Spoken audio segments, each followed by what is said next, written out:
Hello YouTube family. तर आज मी बनवून ठेवलेल्या होत्या एक्स्ट्राच्या पोळ्या, कारण मला त्याचा बनवायचा होता चुरमा. तर इथे पोळ्या मी घेतलेल्या आहे, त्याला मी आता बारीक करून घेणार आहे.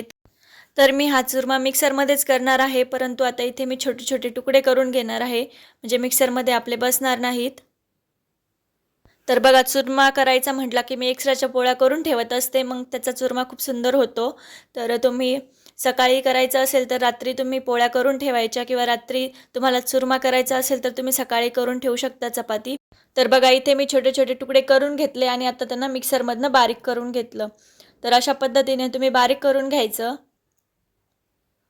त्यानंतर थोडेसे पोळ्याचे तुकडे मी ठेवले, त्यामध्ये मी ॲड करणार आहे हिरवी मिरची. तर तुम्ही कट करून सुद्धा ॲड करू शकता, परंतु इथं मी मिक्सरमधनंच बारीक केली पोळ्यांसोबत. ते व्यवस्थित मिक्स करून घ्यायची. तर त्यासाठी आपल्याला लागणार आहे कांदा. तर मीडियम साईजचे मी इथे 2 कांदे घेतले, ते बारीक कट करून घ्यायचे. तर कांदा जास्त यूज केला तर खूप सुंदर आपला चुरमा होतो. तर इथे मीडियम साईजचे मी 2 कांदे कट करून घेतले. त्यासोबत घेतलेले आहे मी शेंगादाणे थोडेसे आणि कढीपत्ता. तर इथे माझ्याकडे हिरवी कोथिंबीर नव्हती फ्रेश, तर मी वाळवून ठेवलेली होती, तर ती घेतलेली आहे.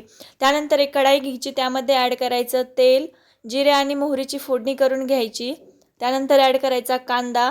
तर कांदा व्यवस्थित आपल्याला परतवून घ्यायचा आहे गोल्डन ब्राऊन होईपर्यंत. त्यानंतर ॲड करायचे शेंगादाणे, म्हणजे आपले शेंगादाणे कांद्यासोबत छान तळले जातील. मिक्स करून घ्यायचं, व्यवस्थित तळून घ्यायचं. त्यानंतर ॲड करायचं मीठ. तर बघा, मीठ अंदाजाने ॲड करायचं, म्हणजे पोळ्यामध्ये आपण ॲड केलेलं असतं, तर त्याप्रमाणे मीठ ॲड करून घ्यायचं. त्यानंतर कढीपत्ता ॲड करायचा. कोथिंबीर बघा इथे वाळलेली यूज केलेली आहे मी, ती ॲड करून घेतली. त्यानंतर व्यवस्थित परतवून घ्यायचं कांदा ते. त्यानंतर ॲड करायची हळदी पावडर. तर बघा, इथे मस्त आपला कांदा परतलेला आहे, त्यामध्ये ॲड केला मी पोळ्यांचा चुरमा. व्यवस्थित मिक्स करून घ्यायचं. साधारण 2 ते 3 मिनिट आपण छान आता हा चुरमा परतवून घेऊ.